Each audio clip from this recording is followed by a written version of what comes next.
বৈষম্য, হত্যা, খুন, গুম, মামলা হামলার শিকার হয়ে 2000 ছাত্র জনতার জীবনের বিনিময়ে একটি সুন্দর বাংলাদেশ পাওয়ার লক্ষ্যে 8ই ফেব্রুয়ারি নির্বাচনের দিকে এগিয়ে যাচ্ছি। 1996 সালে প্রথম আল্লামা সাঈদী নির্বাচন করেছিলেন। সেই নির্বাচনের ডেটটা ছিল 12ই জুন। 12ই জুন নির্বাচন করেছিলেন। যারা ভোট দিয়েছিলেন তারা আল্লামা সাঈদীকে যে রূপে দেখেছেন, এই নেসারাবাদ থেকে কোরআনের কথা শিখে, এই নেসারাবাদের শিক্ষকদের কাছ থেকে হাদিসের কথা শিখে, বাংলাদেশের টেকনাফ থেকে তেতুলিয়া, রূপসা থেকে পাথুরিয়া, গোটা বাংলাদেশ সহ বিশ্বের প্রতিটি অঞ্চলে তিনি কোরআনের দাওয়াত পৌঁছে দিয়েছেন। কোরআনের দাওয়াত পৌঁছে গিয়ে একটা সময় আপনাদের ভোট নিয়ে 12ই জুন তিনি সংসদে গেছেন। যে কোরআনের কথা তিনি মাঠে ময়দানে বলেছিলেন, সেই কোরআনের কথা তিনি সংসদেও বলেছেন। সংসদে প্রথম যেদিন প্রবেশ করেন, সেদিন দেখলেন সংসদ সদস্যরা স্পিকারকে দেখে মাথা নত করেন। তিনি বিল উত্থাপন করলেন।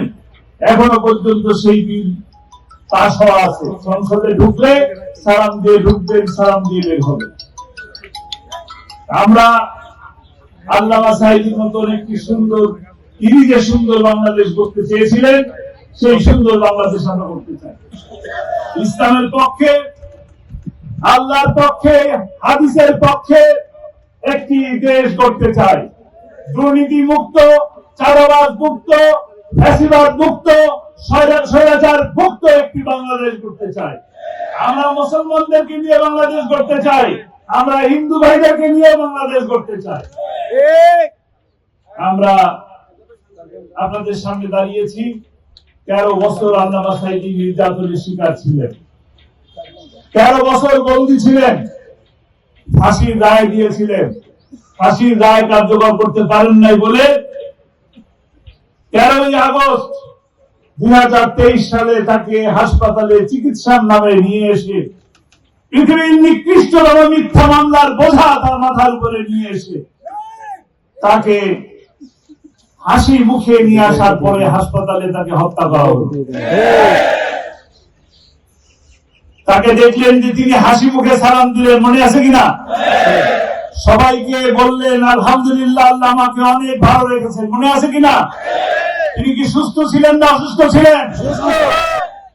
সুস্থ একটি মানুষকে পরিকল্পিতভাবে হত্যা করা হয়েছে। আমি এখানে আজকে দাঁড়িয়েছি আপনাদের কাছে সেই বিচার চাওয়ার জন্য। সেদিন আপনারা সাক্ষী দিতে পারেন নাই। আমাদের পক্ষে যিনি সাক্ষী দিতে গেছেন, তাকেও অপহরণ করা হয়েছে, গুম করা হয়েছে। সুখরঞ্জন বাড়ির কথা আপনাদের মনে আছে। তাকে যে গুম করা হলো, তারও বিচার আপনাদের কাছে চাই। আপনারা আগামী 12ই ফেব্রুয়ারি একটি রায় দিতে চান কিনা? কোন পক্ষে রায় দিবে? সত্যের পক্ষে রায় দিবেন কিনা? আল্লামা সাঈদী কি দোষী ছিলেন না নির্দোষ? আল্লামা সাঈদী কি নিরপরাধ ছিলেন না অপরাধী ছিলেন?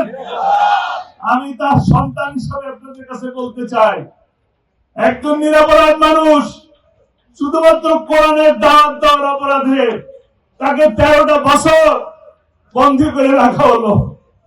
বন্দী ছিলেন, তবু তো কাছে ছিলেন, তাকে হত্যা করা হলো। এই হত্যার বিচার কি আপনারা করবেন?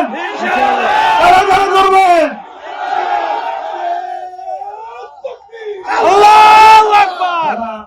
হাত তুললেন আমার প্রিয় ভাইয়েরা, আপনাদের কাছে আহ্বান জানাই, 12ই ফেব্রুয়ারি আপনারা দয়া করে আল্লামা সাঈদীর উপরে যে মিথ্যে অপবাদ দিয়ে যে গেলেন, সেই প্রমাণটা দিলেন যে তিনি অপরাধী ছিলেন না, তিনি নির্দোষ ছিলেন। নির্দোষের মার্কা কি? নিরপরাধের মার্কা কি? ইনসাফের মার্কা কি? 12ই ফেব্রুয়ারি সারাদিন, 12ই ফেব্রুয়ারি সারাদিন ইনকিলাব জিন্দাবাদ, বাংলাদেশ জামাত ইসলামী জিন্দাবাদ, 10 দলীয় জোট জিন্দাবাদ।